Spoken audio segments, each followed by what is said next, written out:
જ્યારે કોઈ આવીને તમને સવાલ કરે કે અન્યાય સહન કરવો મંજૂર નથી પણ સિસ્ટમમાં રહીને ન્યાય થઈ શકે એવી સંભાવનાઓ નથી તો શું સત્યની સાથે રહેવું એ ગુનો બને છે? આ પ્રશ્નનો જવાબ ન સમજાય ત્યારે શું કરવું? માવજીભાઈ એમની ટીમ સાથે અમારી ઓફિસમાં આવ્યા છે. GISF ગુજરાત ઇન્ડસ્ટ્રીયલ સિક્યોરિટી ફોર્સના એક કર્મચારી છે. સેમી ગવર્મેન્ટ સંસ્થા છે, અર્ધ સરકારી સંસ્થા. અને એટલે જ એકવાર એમણે આની પહેલાં એકવાર નહીં 2-3 વાર એમણે એવું દુસ્સાહસ કર્યું કે મીડિયાની સામે આવ્યા અને મીડિયાની સામે આવીને એમણે પોતાની વાત કરી. એનાથી પણ મોટું દુસ્સાહસ એમણે એ કર્યું કે ગુજરાતમાં વિધાનસભાની ચૂંટણી હતી ત્યારે એક રાજકીય પક્ષની સાથે ઊભા રહ્યા અને ત્યાં જઈને એમણે પોતાના મુદ્દાઓની રજૂઆત કરી. રાજકીય પક્ષો તો પોતાનું કામ કરીને નીકળી ગયા પણ એના પછી ભાવનગરમાં નોકરી કરતા માવજીભાઈની ટ્રાન્સફર અંબાજી થઈ અને બનાસકાંઠાના અંબાજીમાં એ જ્યારે નોકરી કરી રહ્યા છે ત્યારે એમનો પરિવાર ભાવનગરમાં છે. હવે એ પ્રશ્ન એ કરે છે કે ભાવનગરમાં જગ્યા ખાલી છે, મારી સાથે સાથે જેટલા લોકોની ટ્રાન્સફર કરી હતી એમાંથી મોટાભાગના લોકોને પાછા બોલાવી લેવામાં આવ્યા છે, તો શું કામ મારી સાથે એ થઈ રહ્યું છે? અને એટલે જ એમની સાથે થઈ રહેલા મુદ્દાથી પણ વિશેષ એ સમજવું છે કે એમણે એવું તો શું સત્ય શોધી નાખ્યું સિસ્ટમનું કે જેના કારણે લોકો એટલા પરેશાન થયા કે આજ દિન સુધી એમને પરેશાન કરી રહ્યા છે. માવજીભાઈને જ પૂછીશું. માવજીભાઈ, તમારી સાથેની ઘટના આખા ગુજરાતે જોઈ છે, મોટાભાગના લોકોને એ વિષય ખબર છે. તમારી પાસેથી એ સમજવું છે કે તમે એવું શું શોધી નાખ્યું હતું, તમે એવી કઈ રજૂઆતો કરતા હતા કે જેના કારણે આ થયું? મારું નામ માવજીભાઈ સરવૈયા. હું 97માં GSFમાં ભરતી થયો અને SRP ગ્રુપમાં મેં ટ્રેનિંગ લીધી અને ભરતી થઈ અને હું 97થી એક ધારો નોકરી કરું છું. આજ સુધીમાં મને મેમો સજા દંડ કોઈ થયું નથી. પરંતુ GSFની અંદર અધિકાર માટે મેં લડત જમા કરી તો 2021માં ભરતીની જાહેરાત આવી. એમાં નોર્મ્સ આ છે ભરતીના કે એમાં SRP નિવૃત્ત હોય, પોલીસ નિવૃત્ત હોય, આર્મી નિવૃત્ત, એક્સપેન હોય કે હોમગાર્ડ નિવૃત્ત રાજીનામા આપેલા હોય. આ લોકો હોય એ ઓનલાઈન ભરતી કરી અરજી કરી શકે અને GSFમાં ભરતી થઈ શકે. પરંતુ 2000ની ભરતી કરી એમાં 1000 લોકો એવા છે જે હોમગાર્ડમાં નથી અને GSFમાં પ્રવેશ મેળવ્યા છે. એ પુરાવા સાથે મેં રજૂઆત કરી, માહિતી માંગી. 8 હોમગાર્ડ કમાન્ડરનો મેં માહિતી માંગી. એમાંથી 100 લોકો એવા નીકળ્યા કે જે હોમગાર્ડમાં નથી અને GSFમાં ભરતી થયા છે. એટલે થોડું એને ધીરે ધીરે સમજાવું દર્શકોને. તો એમાં એ એવું કહેવા માંગે છે કે નિયમ પ્રમાણે તમે એક્સ આર્મી મેન છો, હોમગાર્ડમાં છો, ક્યાંય પણ છો, ત્યાંથી તમે રિટાયર થાવ છો કાં તો રાજીનામું આપો છો તો તમને GISFમાં નોકરી મળી શકે છે. હવે એમણે એવા લોકો શોધ્યા કે જે લોકો હોમગાર્ડમાં હતા જ નહીં અને છતાંય એમણે હોમગાર્ડમાં નોકરી કરી છે એવું બતાવ્યું અને GISFમાં ખોટા સર્ટિફિકેટના આધારે નોકરી મેળવી. બરાબર. હા, પછી નોકરી મેળવી. પછી મેં એક હોમગાર્ડ યુનિટ ગુજરાતમાં 2 હોમગાર્ડ યુનિટ એવા છે સાહેબ કે વડગામ હોમગાર્ડ યુનિટ નિષ્ણાંત એક તો 20 કે 25 હશે, પરંતુ એમને 200 જણાએ રાજીનામા આપ્યા અને એ GSFમાં નોકરી મેળવી. એટલે 200 લોકોએ એવું બતાવ્યું કે અમે વડગામમાં હતા, રાજીનામા આપ્યા અને એ રાજીનામાના આધારે એમણે નોકરી મેળવી. એના રાજીનામા વડગામ હોમગાર્ડના આ જે રાજીનામા જે મંજૂર કરવાનો અધિકાર છે એ જિલ્લા હોમગાર્ડનો હોય છે, પરંતુ આમાં તાલુકા હોમગાર્ડનો નથી. આમાં જાવક નંબર નથી ક્યાંય. અને એના કારણે આ માહિતી આપી, એના કારણે અમારા COએ એ લોકોને સસ્પેન્ડ કર્યા પણ એની સામે કોઈ કાર્યવાહી નહીં, પોલીસ કેસ કે એવું કાંઈ કર્યું નહીં. અને એના કારણે મેં વારંવાર અન્યાય થતો હતો એટલે બધી જગ્યાએ મેં રજૂઆત કરી. એના કારણે મારી અંબાજી બદલી કરી દીધી. મારી સાથે જ્યારે કેજરીવાલ સાહેબને અમે સભામાં ગયા ત્યારે BMS યુનિયનના 10 જણા હતા, એમની કોઈની ટ્રાન્સફર નહીં કરી, મારી એકલાની ટ્રાન્સફર કરી. જે BMS યુનિયનના મુખ્ય વ્યક્તિ છે ઝાલમભાઈ દેસાઈ, એ મારી સાથે 97ના ગાર્ડ જ છે, એ ઇન્ચાર્જ SSI છે. એમાં લખીને આપ્યું છે એમણે કે એના ખાતામાં પૈસા નાખ્યા છે ભરતી કૌભાંડ માટેના, કે ભરતી થવા માટે મેં પૈસા આપ્યા છે, એના સોગંદનામા કર્યા છે. આ એક મિનિટ એમણે એમના અકાઉન્ટમાં પૈસા મોકલ્યા છે પૈસા લોકોએ કેટલા રૂપિયા મોકલ્યા છે? 1.5 લાખ રૂપિયા. ઓહો, 1.5 લાખ રૂપિયા આમાં નોકરી કરવાના GSFમાં. એ કેમની નોકરી અપાવે? એમને ઓળખાણો છે? એમને BMS યુનિયનના પ્રમુખ છે, પ્રભારી હતા અને ભાજપ સાથે સંકલન હશે એમને, અને એ એનું સોગંદનામું છે. એટલે જે વ્યક્તિએ પૈસા આપ્યા એને સોગંદનામું કરીને આપ્યું કે મેં આમને રૂપિયા આપ્યા છે. એણે તો પૈસા આપ્યા છે ભાઈએ, તો એમણે કેમ સોગંદનામું કર્યું? તો એમની જતી રહી એમને સસ્પેન્ડ કર્યા એટલે સોગંદનામું આપ્યું એમને. અચ્છા, એટલે ખોટા સર્ટિફિકેટ પર નોકરી મળી હતી. હા, એટલે એમના પૈસા ગયા, નોકરી ગઈ. અને હું GSFમાં નોકરી કરું છું અંબાજી, તો હું મહિનામાં 10 દિવસ મારા ઘરે જાઉં, 20 દિવસ નોકરી કરું. તો સાહેબ મને નોટિસ આપે કે તમારે ફરજમાં બેદરકાર છો તમે અને તમે નોકરી નથી કરતા, તમે નોકરી તમને શું કામ કરો તમે એમ. એટલે નોટિસ આપે કે તમે હાજર થાઓ નહીં તો તમને સસ્પેન્ડ કરવામાં આવશે. પણ ઝાલમભાઈ દેસાઈ એ વગર રજાએ જાય, એના રિપોર્ટ થાય, સોલા સિવિલ હોસ્પિટલમાં એ ઇન્ચાર્જ છે, એમાં રિપોર્ટ થાય, ત્યાં ચોરી થાય, રિપોર્ટ થાય તો એને કાંઈ નહીં, સજા માત્ર મને એકને જ. આવી રીતે ગુજરાતમાં 2000 ગાર્ડની ભરતી થઈ, એમાં 1000 ગાર્ડ બોગસ છે. એના પુરાવા સાથે મેં રજૂઆત કરી છે, છતાં કોઈ સાંભળતું નથી અને મને સજા આપી છે.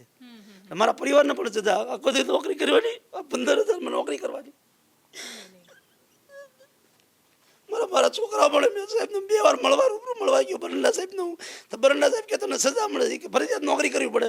તો ઝાલમ તેજાનો ઓર્ડર કેન્સલ થઈ શકે, રમેશ ગોહિલનો ઓર્ડર કેન્સલ થઈ શકે, મારો ઓર્ડર કેન્સલ ન થાય.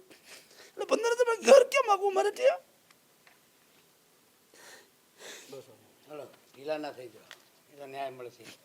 આ બધા મુદ્દાઓ સાથે મેં બીજા એક સોગંદનામું છે, વિક્રમભાઈ રાઠોડ છે, એ સિરાજ ખાન બ્લોસ છે, એ બીએમએસ યુનિયનમાં છે. સિરાજ ખાન બ્લોસ, એણે પણ પૈસા લીધા, એનું સોગંદનામું છે. એની વિરુદ્ધમાં રજૂઆત કરી, છતાં કોઈ પગલાં ભરવામાં આવતા નથી. આવી રીતે પુરાવા, અઢળક પુરાવા મેં આપ્યા.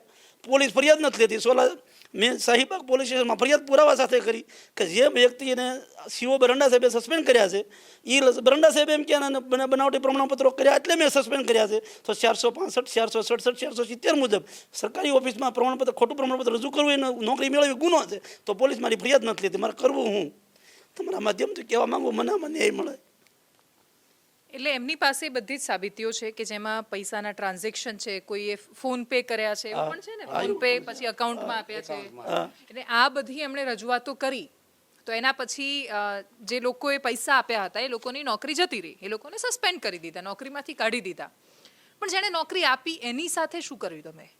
જે લોકોએ રૂપિયા લીધા છે એ લોકોનું શું? એ લોકો તો નોકરી કરી રહ્યા છે. અને એટલે જ બેઝિકલી આપણે ત્યાં ચોરી કરવી એ ગુનો નથી, ચોરી કરતા પકડાઈ જવું એ ગુનો છે. આપણે એવું માની લઈએ એ ન્યાય કે ભાઈ બધે આવું છે કે ચોરી કરવાનો વાંધો નથી, ચોરી કરતા પકડાવું ન જોઈએ. પણ ખાલી એ લોકો જ જવાબદાર કે જે લોકોની પાસે, કેમ કે આ 15,000ની નોકરી માટે 1.5 લાખ રૂપિયા આપતા હતા, 1.5 લાખ રૂપિયા આપતા હતા. એટલે હવે એ 15,000ની નોકરી માટે પોતાના ઘરના બધી બાજુ બારોબાર રૂપિયા ભેગા કરી, 1.5 લાખ રૂપિયા ભેગા કરીને કોઈને આપતા હશે. તો જેને પૈસા આપ્યા, જેણે એ લોકોને ઘુસાડ્યા, એ લોકોની સામે કેમ કોઈ પગલાં ન લેવામાં આવ્યા? અંબાજી મંદિરમાં પણ ટોટલ જે 146 ગાર્ડ છે અંબાજી મંદિરમાં, એમાં 48 ગાર્ડ એવા છે કે એને કોઈ દી હોમગાર્ડ જોયું નથી, કોઈ વસ્તુ જોઈ નથી. એ અંબાજીની બજારમાં શ્રીફળ વેચતા હતા, નાળિયેર વેચતા હતા, પ્રસાદી વેચતા હતા. એવા લોકોને મેં નામ જો ફરિયાદ કરી, પુરાવા સાથે ફરિયાદ કરી કે આ લોકો બોગસ છે. હવે ત્યાં મારા પાસે નોકરી કરવાની, એટલે મારા જીવનો પણ જોખમ છે. આ વારંવાર મેં લખીને આપ્યું, પણ છતાં પણ કોઈ પગલાં ભરવામાં આવતા નથી. તમે કોઈ અધિકારીને મળ્યા આ વિષય પર કે તમારા જીવને જોખમ છે કે કશું? બાબતે મેં ત્યાં જિલ્લા પોલીસ વડા એસપી સાહેબ છે, એમને અક્ષરાજ મકવાણા સાહેબને હું મળ્યો.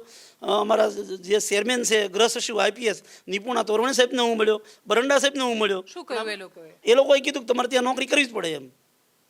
બીજા બધાના ઓર્ડર કેન્સલ થાય. એક વિક્રમસિંહ ગોહિલ છે જામનગરમાં, એનો 1 મહિનામાં 4 વાર ઓર્ડર કેન્સલ થયો. એકને જે ત્યાં જેનો રિપોર્ટ થાય, ત્યાં તેની ફરિયાદ થાય, ત્યાં જ પાછો એના ઓર્ડર થાય. અમારે એક ત્યાં અંબાજીની અંદર એક વ્યક્તિ હતો, અંબાજી પવિત્ર મંદિર છે, હું પણ માનું પવિત્ર મંદિર છે, ત્યાં જીએસએફનો ગાર્ડ દારૂ પીવે અને દારૂ પીવે એટલે રિપોર્ટ થાય, એનો રિપોર્ટ થાય 15 દિવસ પાછો ત્યાં નોકરી મળે, પણ મારી બદલી ન થાય. એની બદલી થઈ જાય પણ મારી બદલી ન થાય. આવી સિસ્ટમ ચાલે છે. અને તમારી મૂળ રૂપે બદલી જ એટલે થઈ કેમ કે તમે આ બધું ખુલ્લું પણ મેં બહાર પાડ્યું, એ મારી સજા. મેં ખરેખર મેં ન પાડ્યો તો હું તો ઇન્ચાર્જ એસએસઆઈ હતો, સરકારી ગાડી મારી પાસે હતી, પરંતુ મેં અધિકાર માટે જે આંદોલન કર્યું એના કારણે મને આ સજા મળી. તો તમારી સૌથી પહેલી અપેક્ષા છે કે તમારી મૂળ જ્યાં હતું ત્યાં ટ્રાન્સફર, મારા પરિવાર સાથે હું રહી શકું જો બદલી થાય તો. પરંતુ કૌભાંડીઓને તો ભોગે તો કોઈ વસ્તુ નહીં. આ કૌભાંડીઓને સજા આપે ને તો મારી બદલી ભલે ત્યાં રહે, ભલે હું અંબાજી આખું જિંદગી નોકરી કરવા તૈયાર છું, પણ આને સજા મળવી જોઈએ કૌભાંડીઓને.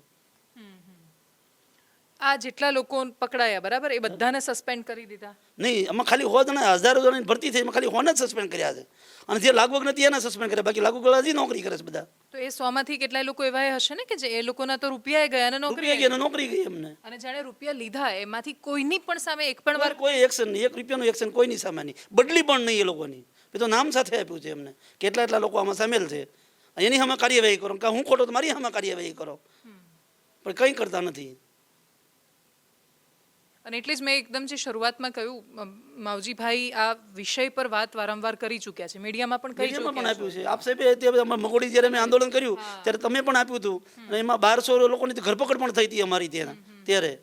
ને આંદોલન તો ભારતના સંવિધાનમાં છે કે આંદોલન મુક્ત પણ આંદોલન કરી શકીએ એમ. એ કાયદામાં જો કોઈ છતાં આંદોલન નહીં કરે, બદલી કરે અમારી. પણ બીએમએસ વાળા આંદોલન કરે એને કાંઈ સજા નહીં. હમણાં સંગઠનનું તો પાછું સારું હોય ને, મોટા ભાગે સંગઠનોને સાંઠગાંઠ સારી હોય છે, દરેક સંગઠનોનું આવું છે, ખાલી તમારું નહીં.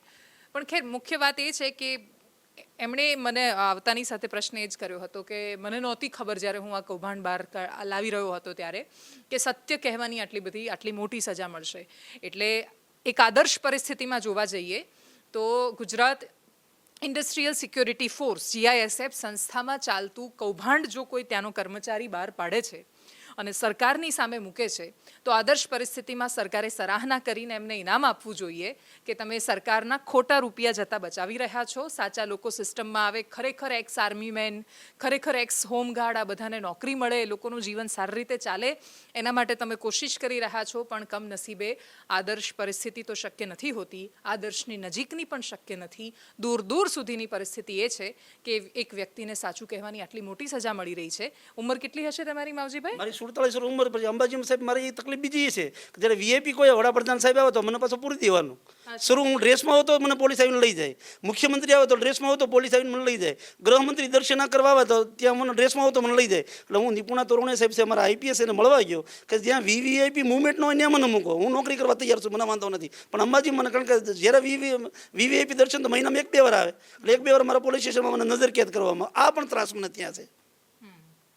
એટલે 47 વર્ષે હવે એ માગણી કરી રહ્યા છે કે કાં તો કૌભાંડીઓને સજા આપો અને સાથે સાથે મને પણ સજા આપો, તો બદલીની સજા ભોગવવા તૈયાર.